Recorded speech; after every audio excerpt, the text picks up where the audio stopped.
हाँ तो मेरे प्यारे भाइयों और दोस्तों, आज अभिजीत ऑनलाइन क्लासेस चैनल पर एक बार फिर से सभी लोगों का स्वागत करता हूं। और आज हम लोग क्लास 10th के साइंस के बारे में हम लोग पढ़ेंगे। और साइंस में जो है, मैंने पहले वाला क्लास में अवतल दर्पण के बारे में बता दिया है बहुत सारी चीज़ें, जैसे अवतल दर्पण किसे कहते हैं, उत्तल दर्पण भी बता दिए हैं मैंने, दर्पण क्या है, किसे कहते हैं, हमने प्लेलिस्ट में दे दिया है। और लेक्चर 5 में मैंने ये भी दे दिया है ना कि अवतल दर्पण में प्रतिबिंब निर्माण किस प्रकार होता है। तो थोड़ा सा उसको रिपीट कर देते हैं ना कि अवतल दर्पण जो है इस प्रकार से होता है। तो यहाँ पे F होता है और यहाँ पे अगर C होता है, ठीक है, आप इसको निधड़क समझ सकते हैं, कोई दिक्कत नहीं होने वाला है, ठीक है। तो यहाँ पे अगर P है तो हम पहले ही देख सकते हैं, इसमें कोई दिक्कत नहीं है, ठीक है, कि कहाँ कहाँ हम प्रतिबिंब को रखें, कहाँ कहाँ हम बिंब को रखें कि प्रतिबिंब हमें प्राप्त हो, ठीक है। तो सबसे पहले एक तो फोकस और ये ध्रुव के बीच में रख सकते हैं, ठीक है। दूसरा चीज क्या है कि हम यहाँ पे फोकस पर रख सकते हैं। तीसरा है कि वक्रता केंद्र और फोकस के बीच में रख सकते हैं। तीसरा, ये चौथा क्या है कि हम लोग वक्रता केंद्र पर रख सकते हैं। और पांचवा पांचवा क्या है ना कि अनंत, इधर क्या कहते हैं, इसको अनंत कहते हैं ना बच्चों, अनंत कहते हैं ना। तो अनंत और वक्रता केंद्र के बीच में भी हम रख सकते हैं, ठीक है। 5 स्थिति हुए ना। छठा स्थिति होता है ना कि हम अनंत से यानी किरण को इस प्रकार से हम ला करके यहाँ पे क्या करते हैं, परावर्तित करा देते हैं। और जैसे यहाँ पे परावर्तित होगा यह फोकस से होकर गुजर जाती है किरणें। क्लियर है। तो चलिए आज हम लोग अवतल दर्पण के प्रतिबिंब के बारे में नहीं, क्यों नहीं, क्योंकि मैंने पिछले क्लास में इसको बता दिया है, ठीक है। और आज हम लोग जानते हैं ये उत्तल दर्पण। उत्तल दर्पण सबसे पहले किसे कहते हैं, तो उत्तल दर्पण उसे कहते हैं जिस दर्पण का परावर्तक सतह उभरा हुआ रहता है और वक्रता केंद्र और फोकस काल्पनिक होता है, ठीक है, यानी परावर्तक सतह के तरफ नहीं होता है, क्योंकि यह तो एक गोलीय दर्पण का काटा हुआ भाग है, ठीक है। तो इसके जो है इधर से हम लोग रजतीत कर देते हैं, तो प्रकाश का परावर्तन इधर से ना होना चाहिए। अगर इधर से प्रकाश का परावर्तन होना चाहिए बच्चों, तो कहाँ हम देखेंगे कि फोकस इधर है या फिर ये वक्रता केंद्र इधर है, संभव है, बिल्कुल संभव नहीं है, ठीक है। तो इसलिए हम लोग उत्तल दर्पण में देखेंगे प्रतिबिंब निर्माण को, ठीक है।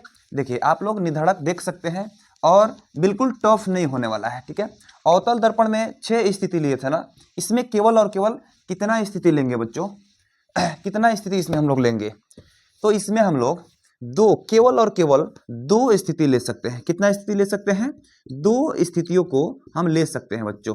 अब आप लोग कहेंगे कौन कौन सी स्थिति होनी चाहिए, तो बच्चों सबसे पहला नंबर स्थिति होगा कि हम अनंत पर, अनंत से, ठीक है, अनंत से किसी वस्तु से अगर किरण आ रही है अनंत से, तो अनंत से एक किरण को हम लोग क्या करेंगे कि दर्शा देंगे, ठीक है।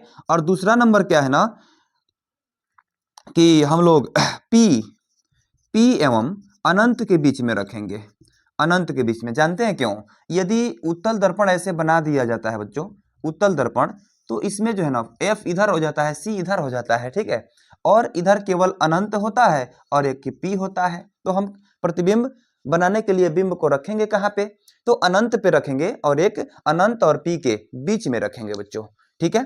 तो चलिए सबसे पहला नंबर स्थिति क्या होने वाला है ना, सबसे पहला नंबर स्थिति होने वाला है कि यदि बिंब को, बिंब या वस्तु भी लिख सकते हैं, ठीक है, यदि बिंब अनंत पर स्थित हो, है ना, कहाँ स्थित हो बच्चों, अनंत पर, अनंत पर स्थित हो, ठीक है, अनंत पर स्थित हो, चलिए हो भी लिख देते हैं, अनंत पर स्थित हो, ठीक है।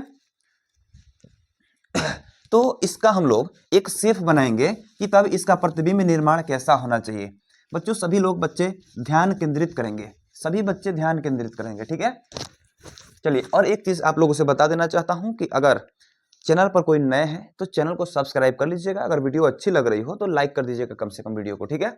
चलिए तो सबसे पहले हम क्या बनाएंगे, एक उत्तल दर्पण ऐसे बना लेते हैं, ठीक है, उत्तल दर्पण बना देते हैं। और एक यहाँ पे क्या ले लेते हैं ना, जैसे अवतल में लेते थे वैसे ही उत्तल में भी ले लेते हैं मुख्य अक्ष। और जैसे ही हम लोग मुख्य अक्ष लेंगे, यहाँ पे हो जाएगा F और यहाँ पे C हो जाएगा जो कि काल्पनिक होगा, ठीक है। चलिए एक जो है यहाँ से हम क्या दर्शा देते हैं, अनंत से जो है ना एक ऐसे किरण दर्शा देते हैं, और अनंत से किरण तो 2 दर्शाते हैं ना, ऊपर भी और नीचे भी, क्योंकि अंत ही नहीं है कि कहाँ से किरण हमें लाना है, ठीक है। तो यहाँ से यदि हम किरण दर्शा देते हैं तो ये जानते हैं कहाँ से होकर निकल जाता है, ये ऊपर की ओर ऐसे होकर के निकल जाता है और ये नीचे की ओर होकर ऐसे निकल जाएगा बच्चों। ठीक है, यह नीचे की ओर होकर निकल जाएगा और ये ऊपर की ओर होकर निकल जाएगा।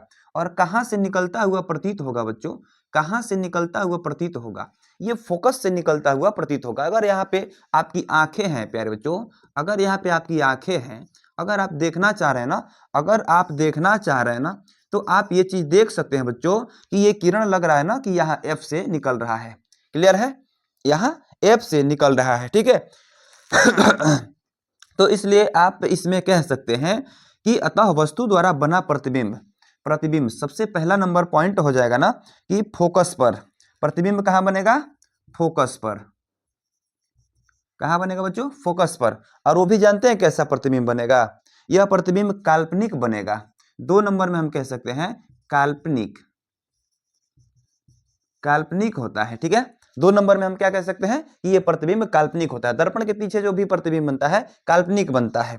एक और चीज आप लोग कह सकते हैं इसमें, एक और चीज कि उत्तल दर्पण में काल्पनिक प्रतिबिंब ही बनता है।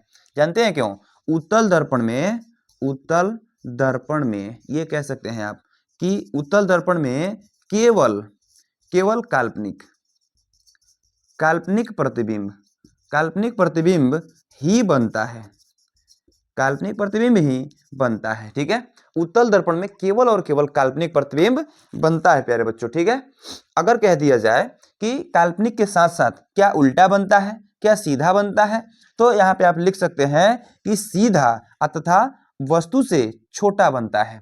3 नंबर में क्या लिख सकते हैं, उल्टा, उल्टा। ठीक है, उल्टा अरे नहीं यार, सीधा बनेगा, सीधा बनता है, सॉरी सीधा सीधा बनेगा। ठीक है, सीधा। लेकिन देखिए तो वस्तु यहाँ पे अनंत पर है ना, तो बहुत बड़ा वस्तु को माना जाता है अनंत पर, और जब फोकस पर एक बिंदु पर केंद्रित हो रहा है यानी कि बहुत छोटा, हम क्या लिख सकते हैं, बहुत छोटा, छोटा नहीं बहुत छोटा लिख सकते हैं। ठीक है, बहुत छोटा तो चलिए, अवतल दर्पण में तो सारे बच्चे लगभग पढ़ लेते हैं कि प्रतिबिंब निर्माण कैसे होता है, क्योंकि थोड़ा सा टफ भी होता है और अधिक उसका स्थिति बहुत अधिक होता है, 5, 6, 7 तक भी आप ले सकते हैं। लेकिन अगर उत्तल में कहा जाए तो उत्तल में केवल 2 स्थिति मैंने बताया है। ठीक है, तो पहला स्थिति ये हो गया कि यदि बिंब अनंत पर स्थित हो, तो अनंत पर स्थित होने के लिए आप निर्माण ऐसे कर सकते हैं उत्तल दर्पण में। ठीक है, चलिए जो भी बच्चे नोट करना चाहेंगे इसे नोट भी कर लेंगे, अर्थात वीडियो को अगर देखना चाहते हैं तो बार बार वीडियो को देख करके अपनी नॉलेज को प्राप्त कर सकते हैं। ठीक है, चलिए आगे बढ़ जाए। तो अब हम लोग क्या देखेंगे कि जब वस्तु अनंत और ध्रुव के बीच स्थित हो। ठीक है, चलिए दूसरा नंबर स्थिति हम लोग देख लेंगे।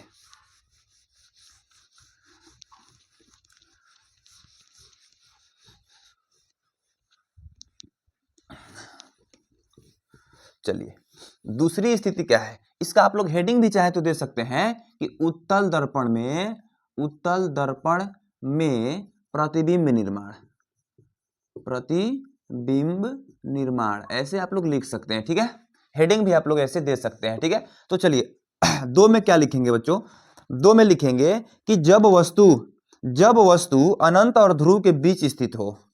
ठीक है, जब वस्तु, जब वस्तु अनंत, अनंत और ध्रुव, ध्रुव के बीच स्थित हो। ठीक है, बीच स्थित हो, स्थित हो। ठीक है ना, तब क्या लिखेंगे बच्चों, तब हम लोग क्या बनाएंगे, चलिए सेफ बनाते हैं, ध्यान से देखिएगा आप लोग प्लीज। चलिए एक उत्तल दर्पण ऐसे बना देते हैं। ठीक है, एक उत्तल दर्पण बना दिए, क्लियर है। अगर हम लोग उत्तल दर्पण एक बना दिए तो इसमें क्या करते हैं ना कि एक मुख्य अक्ष सबसे पहले ले लेते हैं, यहाँ पे हो जाएगा आपको F और यहाँ पे हो जाएगा दोगुनी दूरी पर C, वो भी काल्पनिक होगा। ठीक है, ये तो आप जान रहे होंगे। तो चलिए सबसे पहले यहाँ पे हम लोग P ले लेते हैं और P के साथ साथ हम लोग यहाँ पे एक वस्तु AB ले लेते हैं।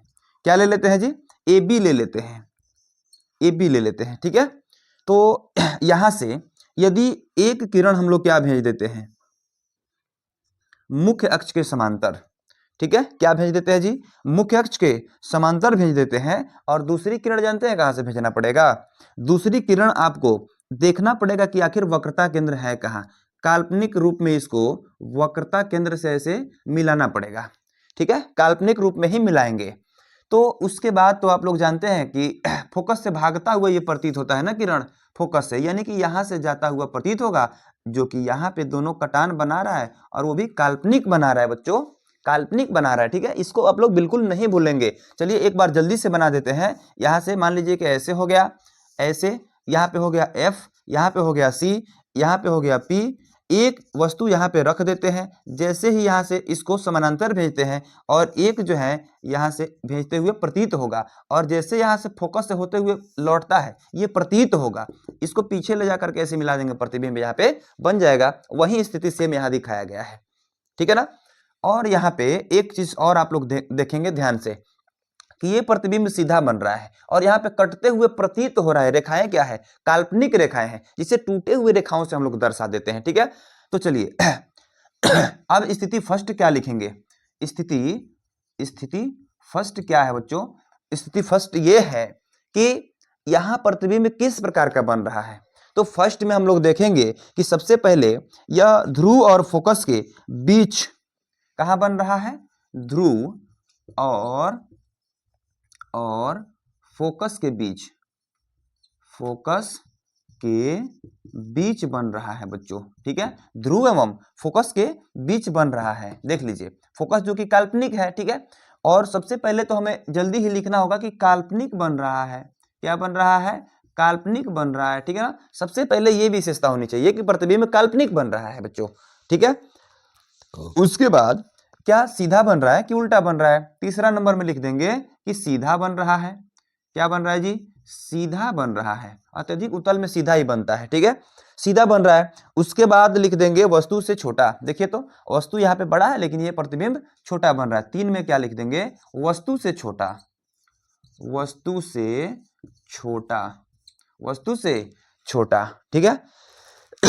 तो इस प्रकार से हमें उत्तल दर्पण में मैंने आज ये बता दिया क्लियरली कि प्रतिबिंब निर्माण कैसे होते हैं। तो प्रतिबिंब निर्माण 2 तरह से होते हैं, एक रखा जाता है अनंत पर और दूसरा रखा जाता है यहाँ ध्रुव और अनंत के बीच में, ठीक है, जो कि स्वाभाविक है। इसको छोड़ करके बाकी कहीं स्थिति नहीं बनता है उत्तल दर्पण में प्रतिबिंब निर्माण के लिए, ठीक है। तो इसके नेक्स्ट क्लास में आप लोग को बहुत ही दमदार क्लास अवतल दर्पण और उत्तल दर्पण का प्रयोग पढ़ाने वाले हैं बच्चों। उस क्लास को आप लोग बिल्कुल भी मिस ना करेंगे। उससे पहले अगर ये क्लास अच्छा लगा हो तो वीडियो को लाइक कर दीजिए, अगर चैनल पर नए हैं तो सब्सक्राइब कर दीजिए। मिलते हैं अगले वीडियो में। थैंक यू, धन्यवाद।